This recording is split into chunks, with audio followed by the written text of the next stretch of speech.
Hello, my good friends. Hello, my RF and microwave designers, engineers, researchers, graduate students. I welcome you to another one of my sessions. My name is Dr. Mohamed Nezami. I'm an independent contractor. I help small organizations and big organizations as well in offloading their designers by offshoring their design to me, whether from North America or Europe. I work out of Jordan, so things are cheaper here than elsewhere in the world. And my design rate is very reasonable. I design both actives and passives, anywhere from DC to 35 gigahertz. Okay, well, let's resume talking about the transitions, the inline transitions. These are between waveguides and planar lines.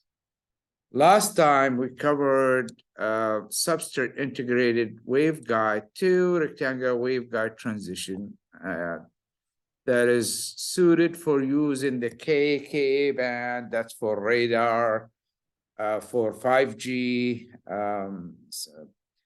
broadband services, and for SATCOM, both ground terminals and transponders. That's the application for these devices. This one here we've covered last time, and we have showed how do you design the transition from a rectangular waveguide, that a standard waveguide that is on this side, to a substrate integrated waveguide that is like this. This is where you have stitchings of vias, metallic vias on both sides, and BC board that is two-layer board, top and bottom, and that's basically in here. That's where you would transition to low noise block down converters or low noise amplifiers, or in the receiving case, or in the transmission case. That's where you would actually get your combined power from your power amplifiers and excite your waveguide feed to your antenna, okay? And we have showed the design parameters, how you'd go about designing the, basically this design is made up of the followings. We have the substrate integrated waveguide in here, and then it gets into the substrate continues into a double a ridge that is that's made of the metallic extensions of the waveguide height. So we come into the standard waveguide and we start reducing with a staircase, stepped height waveguide that is purposely done so that we can reduce the impedance from the typical impedance of the rectangular waveguide down to the 23 ohms that were the input impedance of this substrate integrated waveguide. So what we do is we first match from the substrate integrated waveguide to a partially filled dielectric first step, okay, as a first step. And then we match between the standard waveguide and this one here. This is the gradually tapered dielectric material into there. Now, this is really this piece here. This is probably people who do antennas are familiar with this. This is very much, you could envision it like a dielectric antenna, okay, where you have the tapered piece in here, okay.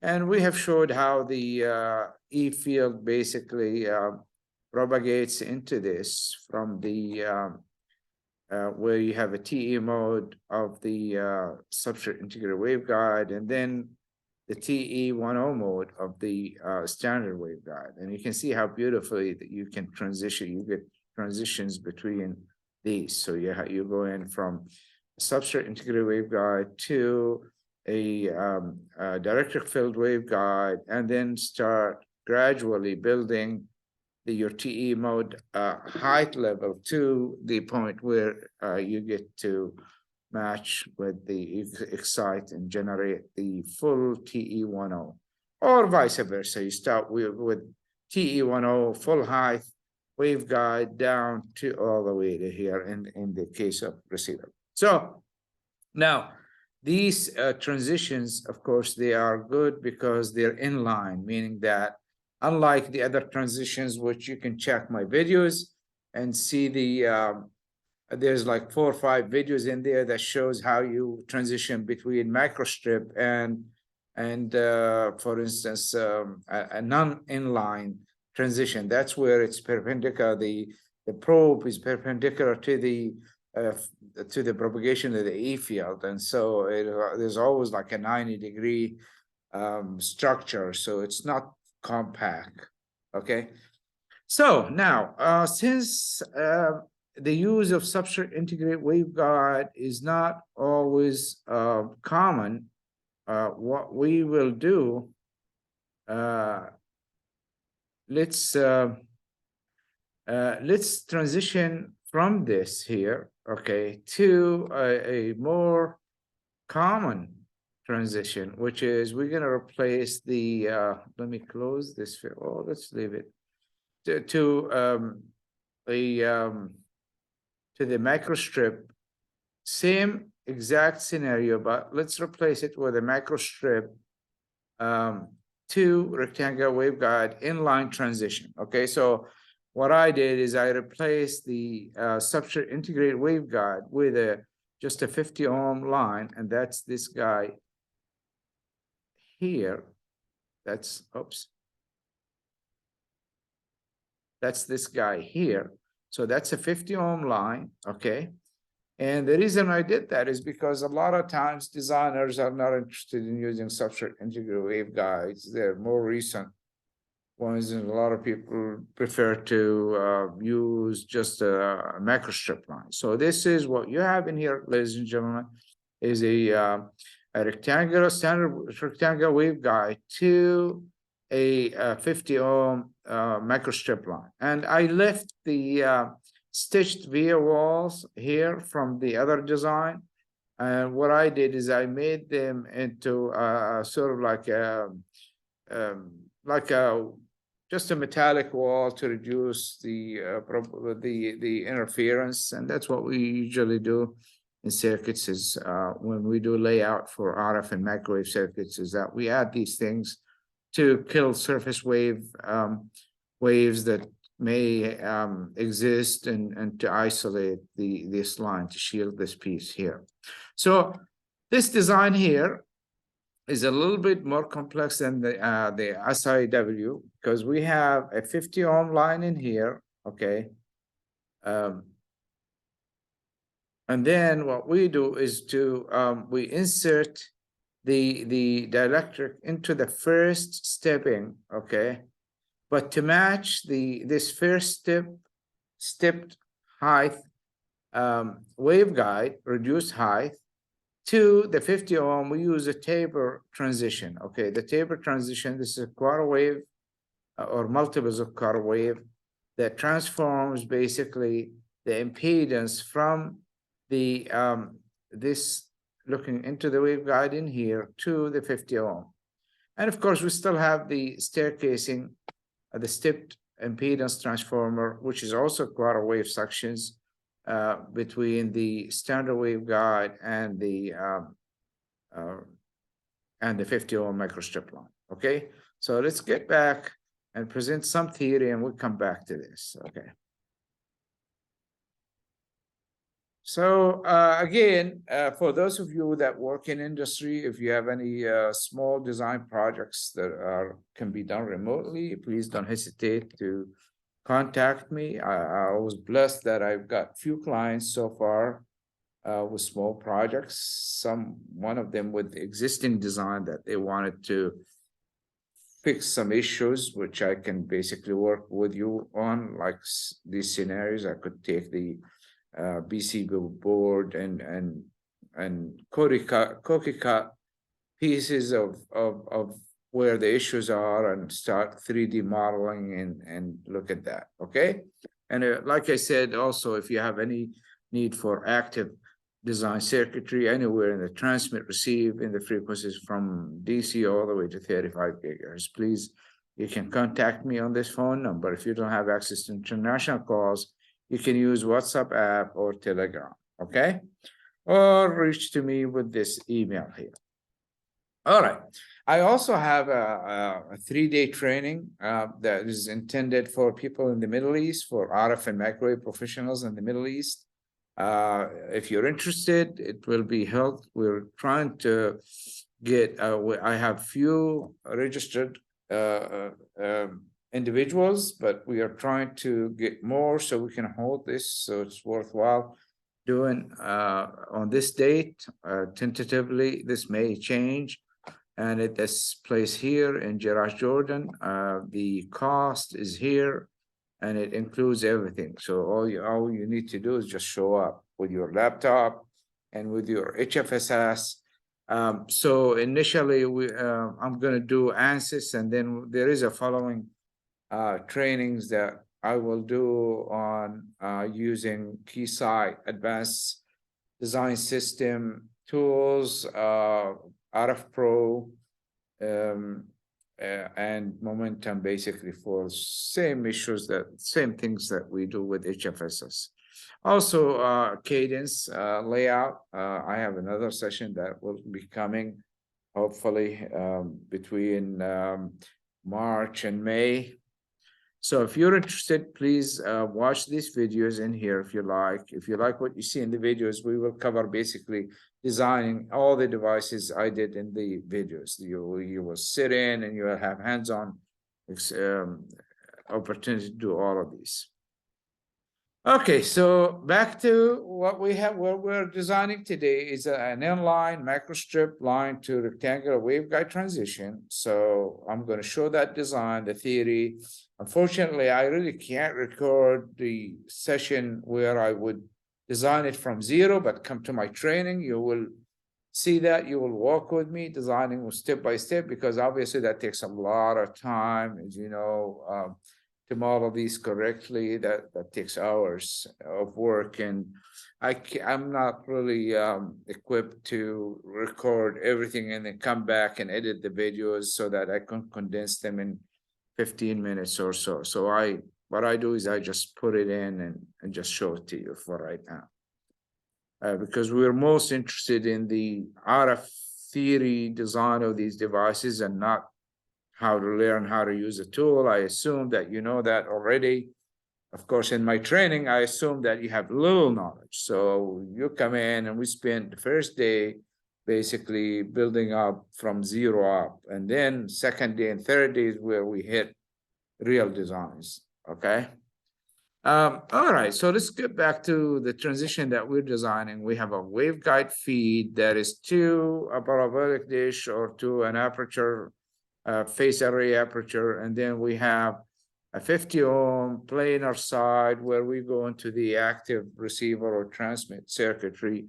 We need to transition from here to here, so that takes few steps to do the transition. As you can see, the steps are, RF signals are like babies, you start with small steps all the way until you build to the big steps where signal gets so that we can minimize reflections. Okay, so this transition here is made of 5 parts right now. There's the microstrip line, which is this piece here.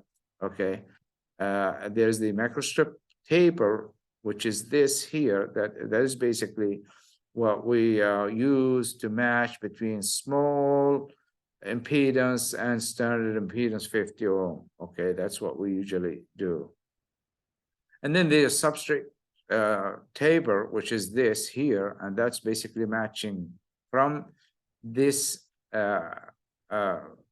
copper work here to the actual waveguide right now.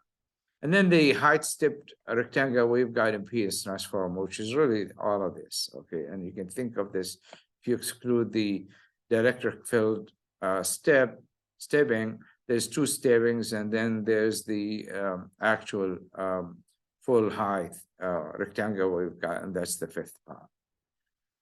So what's the deal with these transitions? Why are we doing this? These are inline microstrip line to rectangle waveguide transition, like I told you.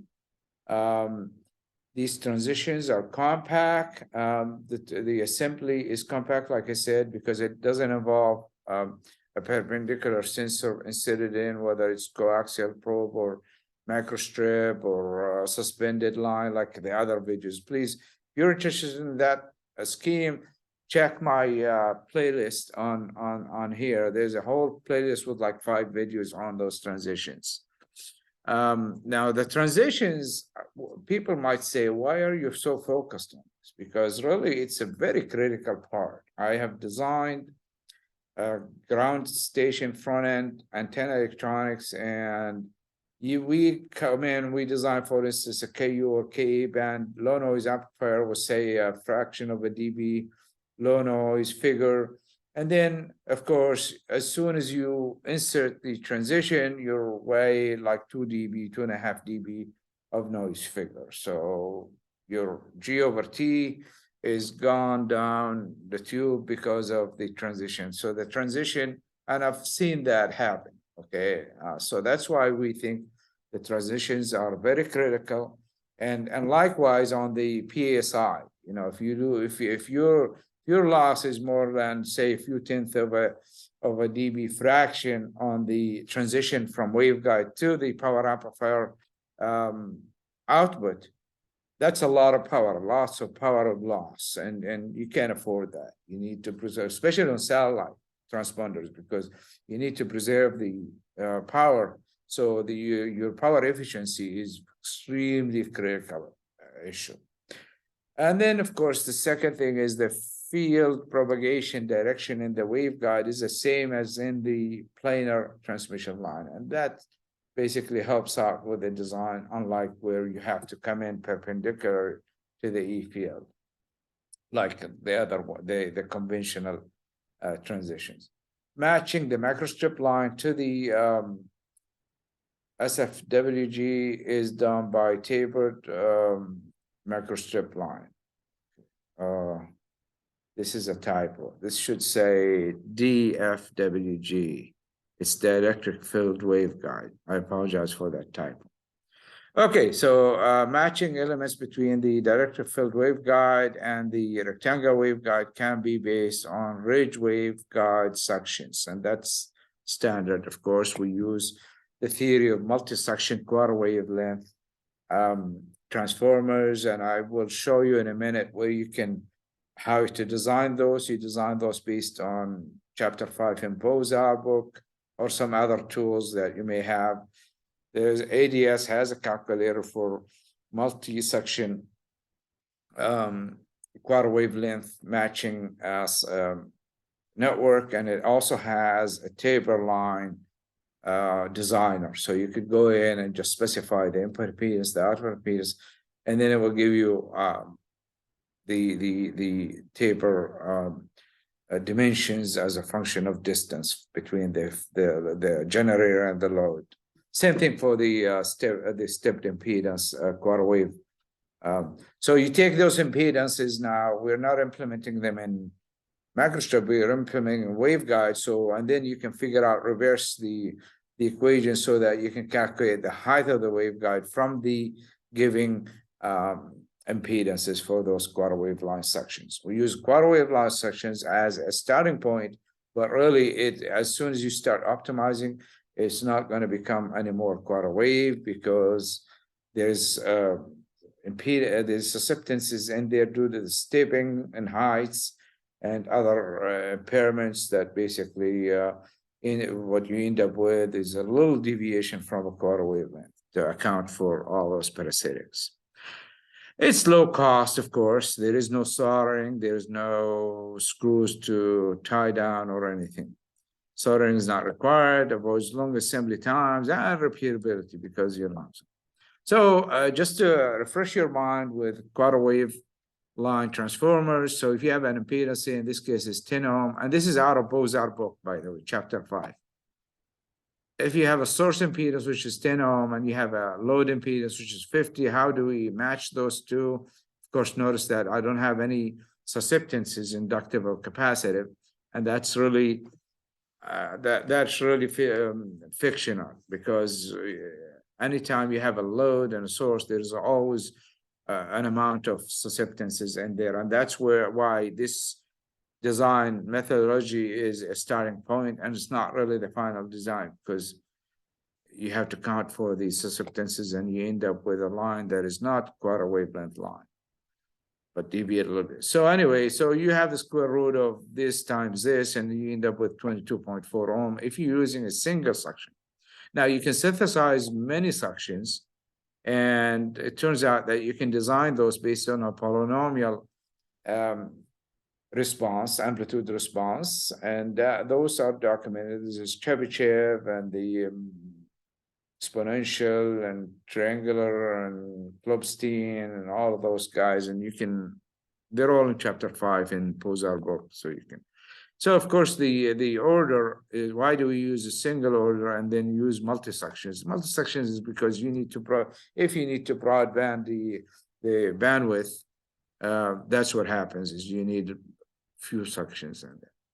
So anyway, and this we did, now so far we had to do this on 3 occasions. So the first occasion was when we did an inline coaxial line to waveguide transition. We did a like a septum type, a staircasing of metal, the extension of the center conductor into the waveguide.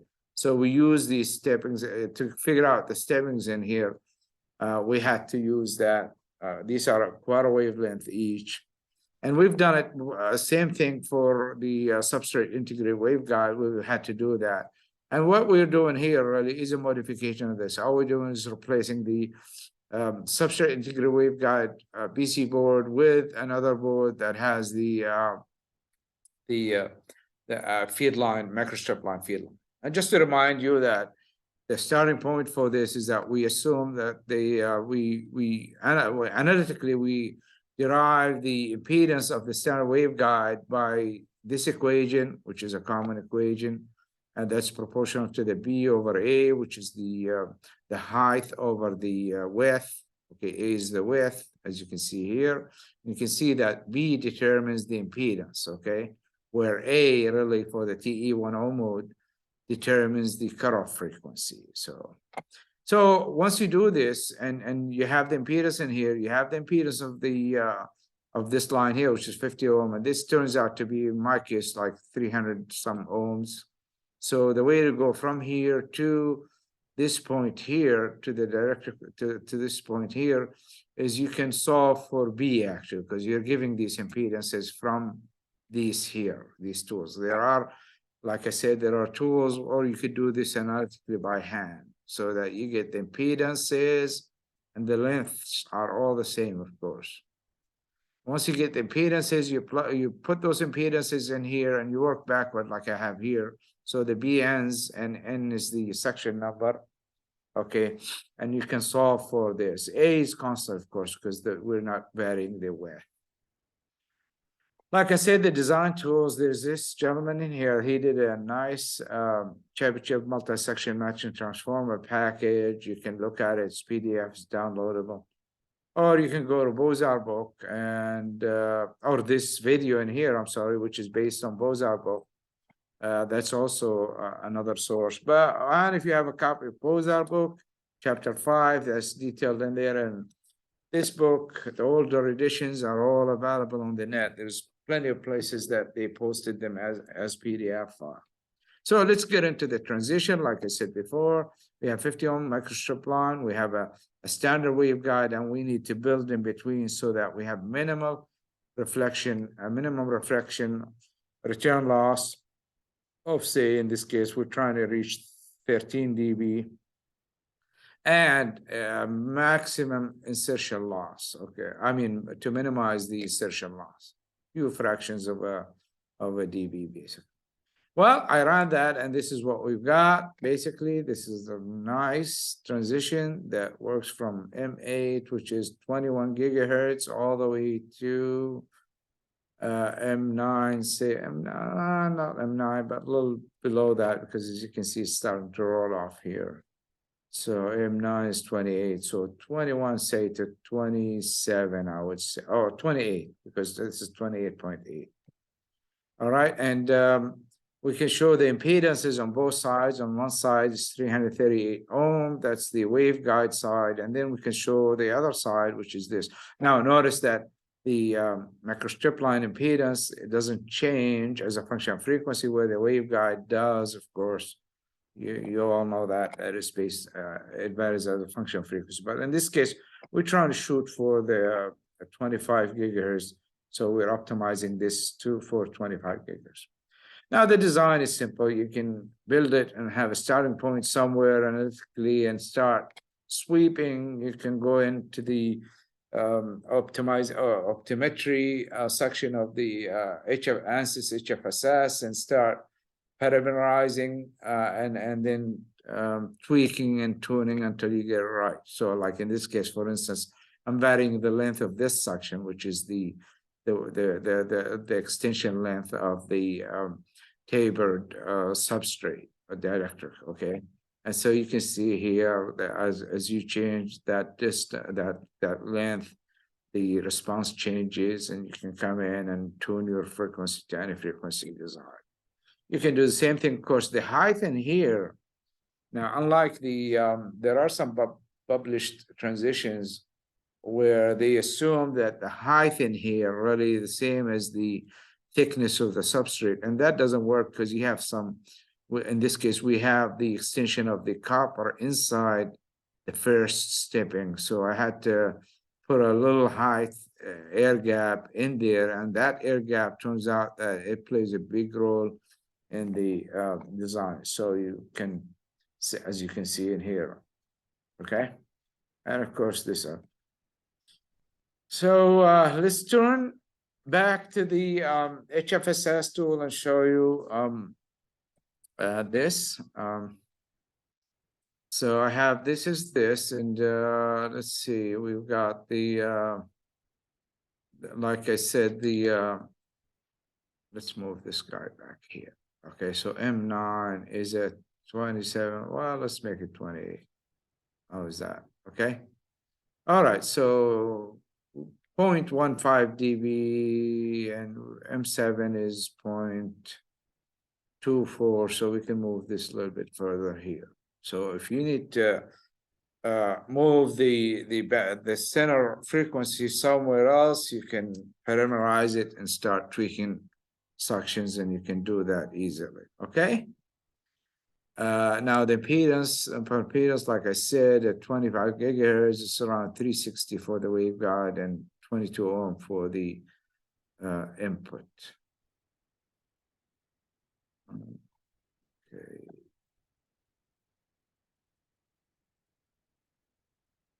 All right. Oh, I'm looking at the wrong thing. I apologize. No wonder why it's 22 ohm. I need to close this. I apologize. Let me close this first so we don't confuse, because we have a 50 ohm microstrip line. We don't have a, okay, so let's look back again. So we have this, and let's look at the, all right, so we have this. So let's move M9 here, okay? So again, we have M7 at 21 gigahertz to M9, which is 28.5. And the losses, there's more losses in here, as you can see, than the SIW. And that's one of the characteristics of substrate integrated waveguides. At K band, it's a little lossier. It's a little less lossy than the microstrip line. The let's look at the impedances on both sides. So we have 49 ohm on one side, and we have 363 on the other side, which makes sense. All right, let's look at the E field in here. What I did is I calculated the E field in the medium of transmission, which is the air and the dielectric only. And that's what you have, basically, what you're looking at here. Okay, so you're looking at basically this is air piece in here. That's the planar microstrip line, and you can see this is the boundary where the signals start going into the waveguide, and these are the stair steps. Okay, and so let's animate this, and just for amusement. Okay, this is at 25 gigahertz. Okay, and you can see that the how the E field is coming in with the TEM quasi mode into the microstrip line, and then through the taper, and it would leak into the partially filled dielectric filled waveguide piece. Okay, it's both dielectric and air.